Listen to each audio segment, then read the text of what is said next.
आज हम बात करने जा रहे हैं अपना टॉपिक एनसीएफ 2005 है, वो कंप्लीट हो चुका है। आज हम बात करने जा रहे हैं अपना जो टॉपिक एनसीएफ 2005 है उससे संबंधित जो महत्वपूर्ण जो वस्तुनिष्ठ जो प्रश्न है उनकी बात करने जा रहे हैं, जो कि हर बार क्या है एग्जाम में पूछे जा रहे हैं। तो आज का अपना टॉपिक क्या होगा कि एनसीएफ 2005 से संबंधित महत्वपूर्ण वस्तुनिष्ठ प्रश्न कौन कौन से उनको देखते हैं। तो पहला प्रश्न क्या है कि शिक्षण प्रक्रिया में विद्यार्थी है, शिक्षण प्रक्रिया के अंदर विद्यार्थी होता है या है।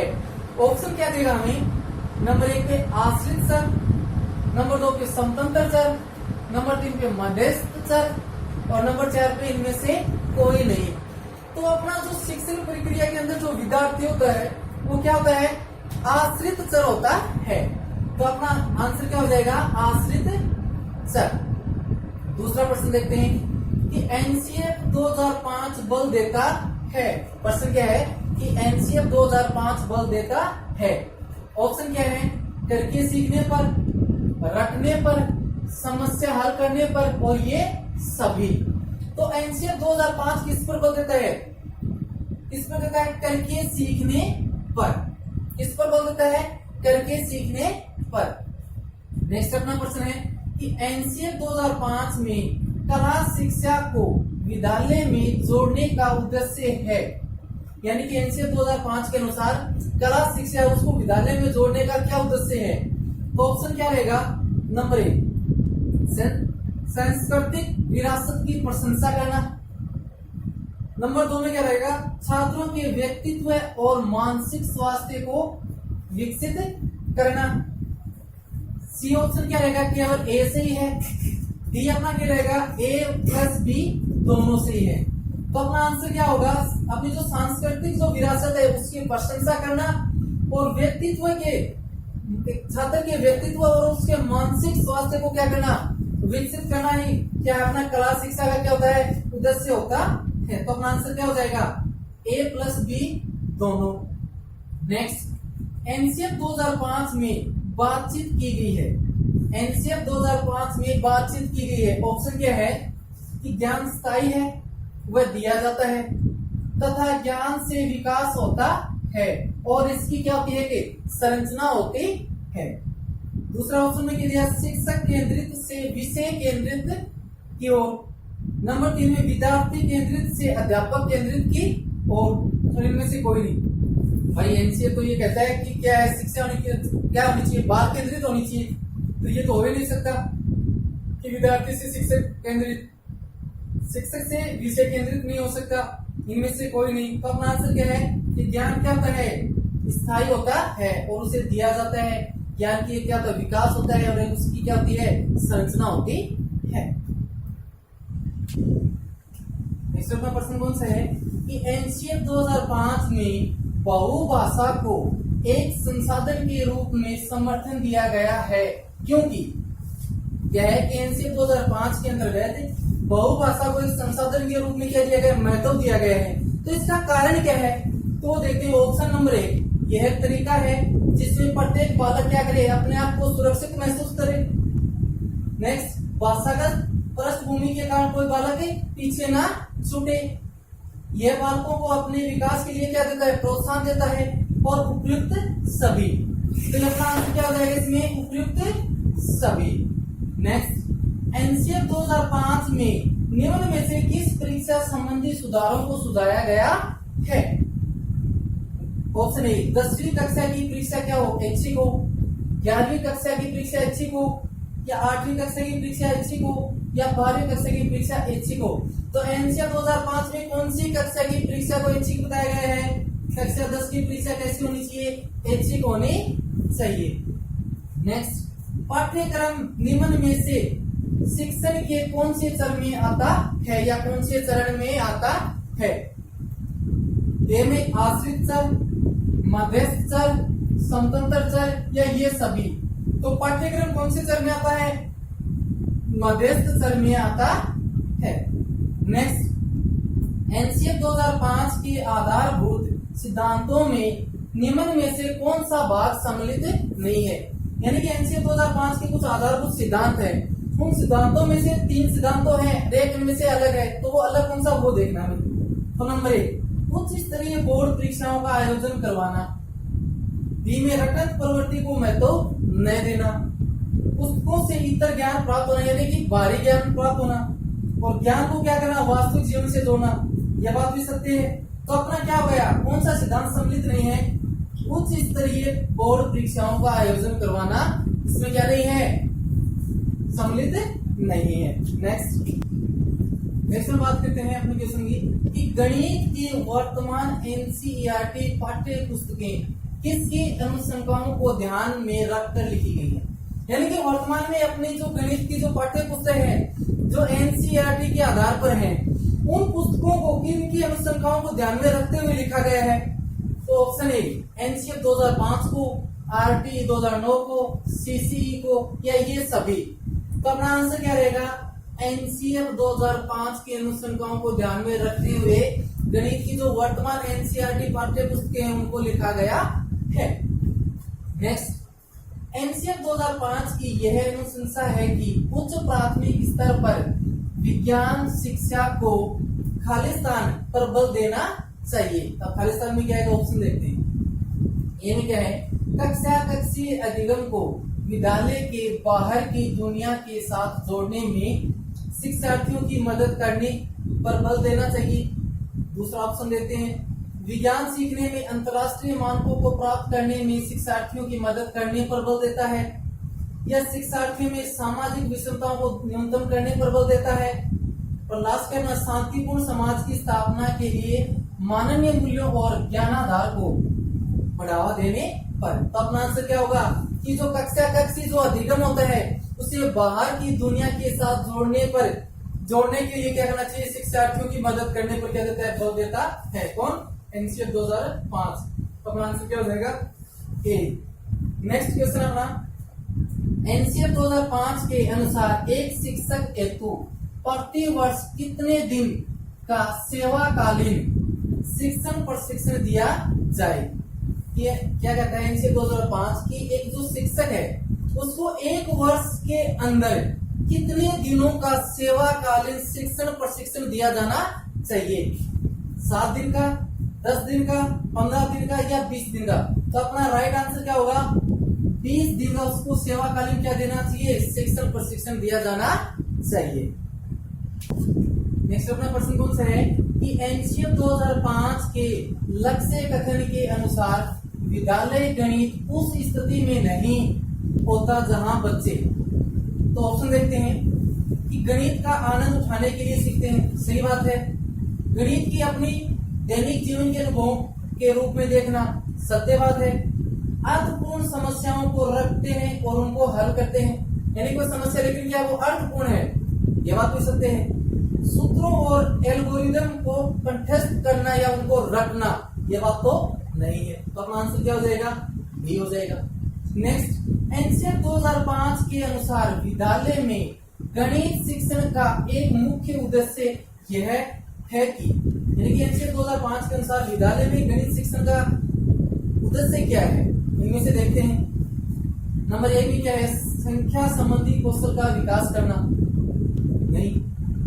फिर समस्या समाधान कौशल का विकास करना। फिर क्या है, विश्लेषणात्मक योग्यता को पोषित करना। डी में क्या, बच्चे की चिंतन प्रक्रिया का क्या करना, गणितीयकरण करना। क्या होता है, गणित शिक्षण का एक मुख्य उद्देश्य होता है। तब आंसर क्या हो जाएगा, डी हो जाएगा।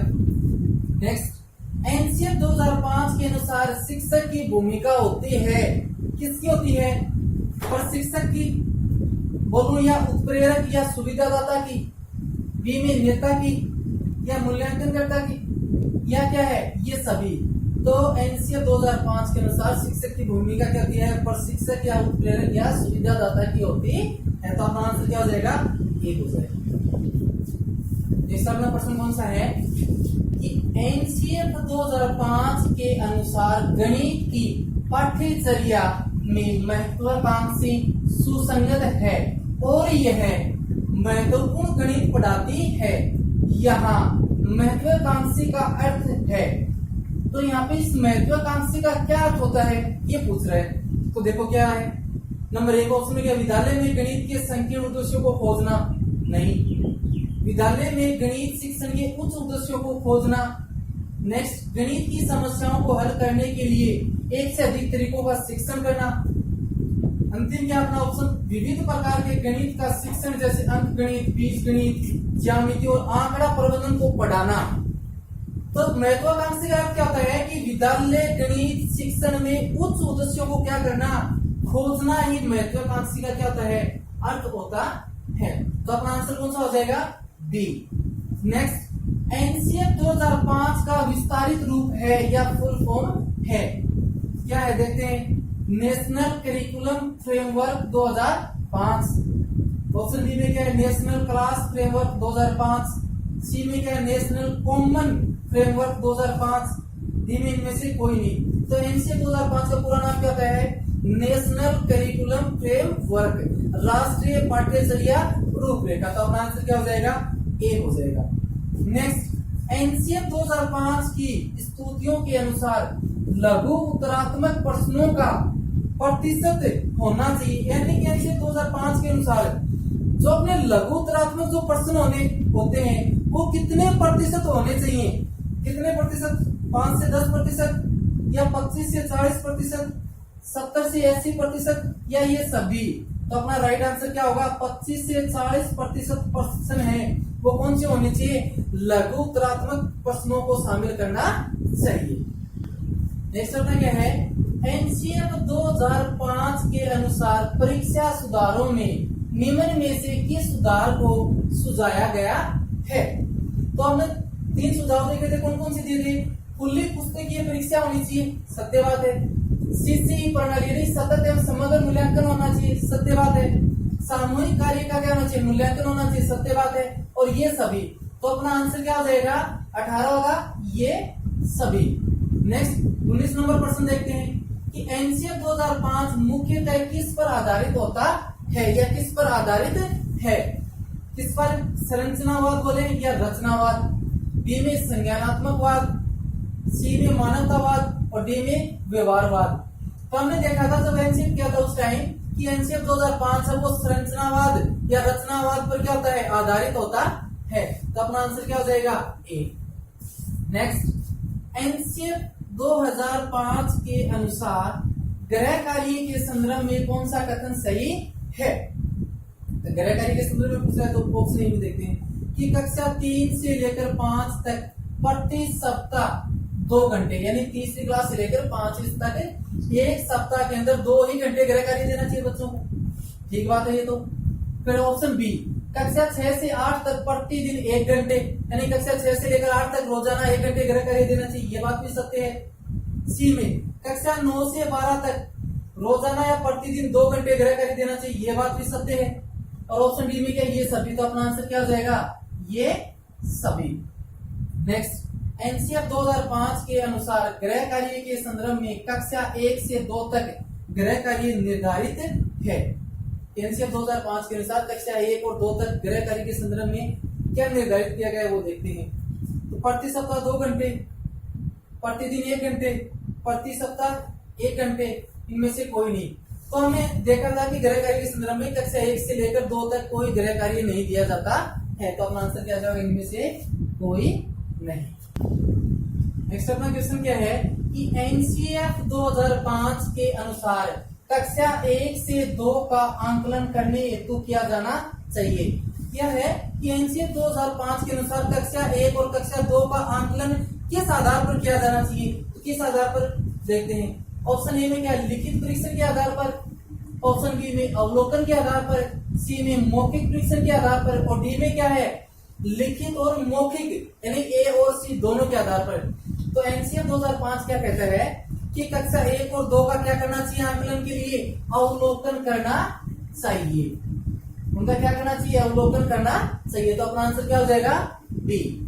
नेक्स्ट क्वेश्चन नंबर 23, एनसीएफ 2005 के अनुसार एक कालांश की आदर्श अवधि होनी चाहिए। क्या है कि एनसीएफ 2005 के अनुसार जो एक कालांश यानी जो पीरियड होता है उसकी कितनी अवधि होनी चाहिए, कितने मिनट का एक पीरियड होना चाहिए। ए में 30 मिनट का, बी में 40 मिनट का, सी में 45 मिनट और डी में 35 मिनट। तो एनसीएफ 2005 के अनुसार एक आदर्श कालांश की अवधि कितनी होनी चाहिए? 45 मिनट की। कितनी होनी चाहिए अपनी? 45 मिनट की। नेक्स्ट क्वेश्चन अपना, एनसीएफ 2005 के अनुसार कक्षा 3 से 8 तक आंकलन में शामिल होना चाहिए। क्वेश्चन क्या कह रहा है कि एनसीएफ 2005 के अनुसार कक्षा 3 से लेकर 8 तक का मूल्यांकन किस आधार पर करना चाहिए, या उनका आंकलन है वो किस आधार पर करना चाहिए? तो ऑप्शन ए में क्या कह रहा है? लिखित और मौखिक परीक्षण के आधार पर। अच्छा, बी में क्या कह रहा है? लिखित, मौखिक और प्रायोगिक परीक्षण के आधार पर। सी में क्या कह रहा है? लिखित, मौखिक, प्रायोगिक व अवलोकन के आधार पर। डी में क्या कह रहे हैं? लिखित, मौखिक और अवलोकन के आधार पर। तो कक्षा 3 से लेकर 8 तक क्या करना चाहिए? लिखित परीक्षण, मौखिक परीक्षण और अवलोकन करना चाहिए। तो अपना आंसर क्या हो जाएगा? डी। नेक्स्ट, एनसीएफ 2005 में कक्षा 6 से 8 के लिए मूल्यांकन हेतु होना चाहिए, यानी कक्षा 6 से लेकर 8 तक की जो कक्षाएं हैं उनका मूल्यांकन किस आधार पर करना चाहिए? देखते हैं। ए में मूल्यांकन पूर्णतः आंतरिक हो, बाह्य नहीं, यानी कि मूल्यांकन क्या होना चाहिए? पूर्णतः आंतरिक होना चाहिए, न कि बाहरी। सत्य बात है। ग्रेडिंग प्रणाली को अपनाया जाए, सत्य बात है। मेरिट क्रम निर्धारण नहीं किया जाए, यानी कि मेरिट का निर्धारण नहीं करना चाहिए, ये बात भी सत्य है। और ये सभी, अपना आंसर क्या हो जाएगा? ये सभी।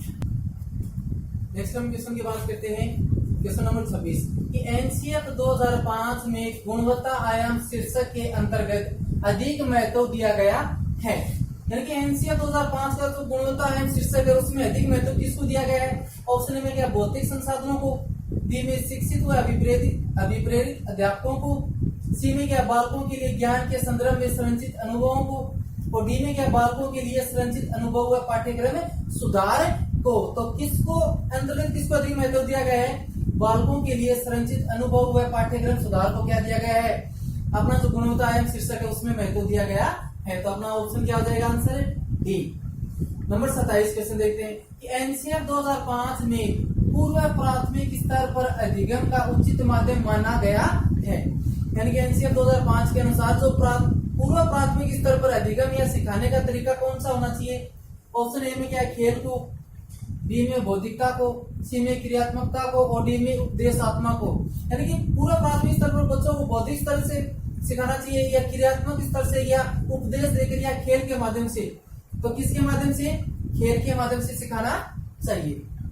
नेक्स्ट अपना क्वेश्चन आता है, आज की क्लास का लास्ट क्वेश्चन है, क्या है कि एनसीएफ 2005 के आरंभिक अध्यायों में निम्न में से किसकी बात की चर्चा की गई है?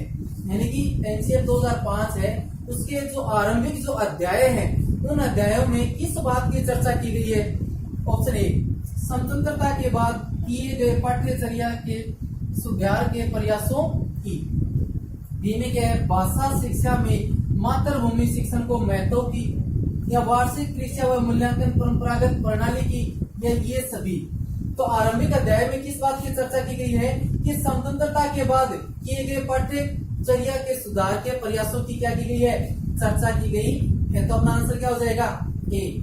तो अपना जो एनसीएफ 2005 है उसकी वस्तुनिष्ठ प्रश्नों की क्लास टेस्ट के अंदर आज तक की क्लास में क्या होगा? 28 क्वेश्चन हमने देख लिए। तो आगे के क्वेश्चन है वो अगली क्लास में कल देखते हैं।